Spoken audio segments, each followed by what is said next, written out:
Oh, please, I wish I would have gotten that. What'd you say? I'm like, how's my hair?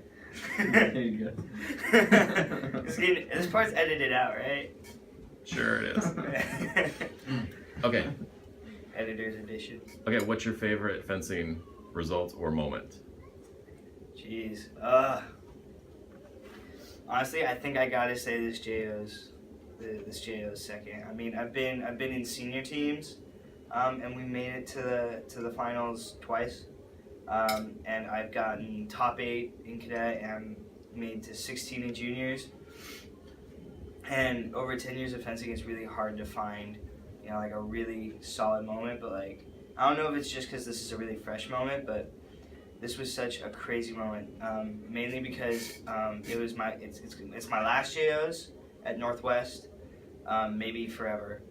And honestly, I mean, this is gonna sound cheesy, but I was fencing with my boys, like Henry, Timmy, me. I mean, I've never been on a junior team with people that I'm really close with without being the weakest link. Like back when I was with Brian and Tycho and Adam, like the throwback crew. You know, I was the weakest link. I was the sandwich. I was getting shot at, and I always kind of felt like I was bringing down the team. But this was a totally different setting. I was captain. I was closer, which was a lot of stress. And I still think back to that final bout, and I still kind of regret not winning, obviously. But just like having so much fun on the strip with Timmy and Henry, and I honestly felt like such a leader during this whole tournament. Just because Timmy would get low or Henry would get mad, and I had to come up on the strip, and I just had to be like all hyped and get everyone ready and positive. And I think that got us a few more touches. I mean, I don't think it like really swayed a win, but I think it like really got us in a more comfortable area with a lot of our bouts.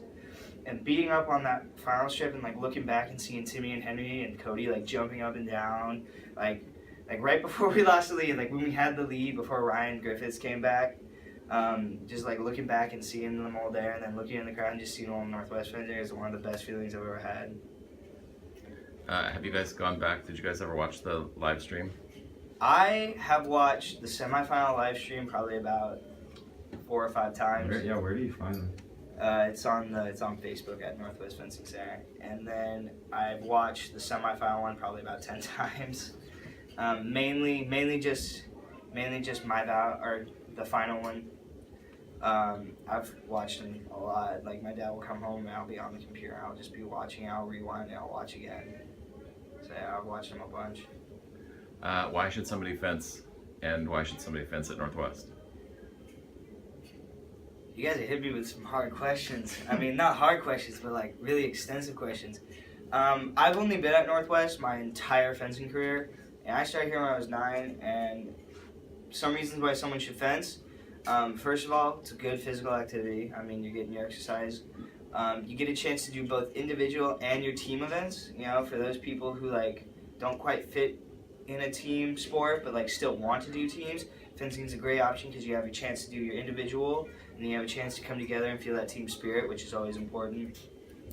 It teaches you a lot. It teaches you a lot of discipline, a lot with the rules, and with tournaments, it teaches you a ton of respect, a lot of self-control, and then why someone should fence at Northwest. I mean, I could talk about that all day. Northwest is such a family environment. I've grown up knowing the person behind the camera. I've grown up knowing Simone, and I still remember people that aren't even here anymore. I grew up with Julia and Nina and Ariana. These guys are growing up with me. I won't grow up with them. I'm going to be gone by the time they're my age. But, I mean, I've been around everyone. It's just such a family environment, and everyone really cares. Like, it's not fake. Like, no one's, like, pretending like they like each other. Like, everyone really cares about each other, and we're always there at tournaments, no matter what kind of drama's off the strip. When it comes down to it, the whole team's there. And that's something that I don't think you can really get anywhere else, because I have a bunch of friends that go to Alliance and Nyack and all this stuff. It's a very dog-eat-dog at those centers. And I just think about that, and I'm just like, that is so weird. I can't even imagine that.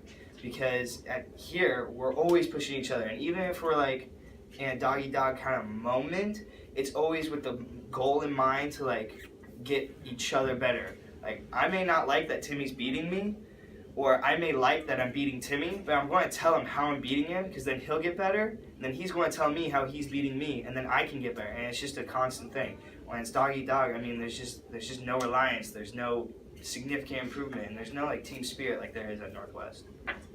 What's next? College is what's next for me. Got accepted to Ohio State. I'm super hyped about it. And thankfully, I'll be fencing there, which is going to help a lot with a lot of the like changes in college, just to have a constant thing that's always been in my life other than schoolwork.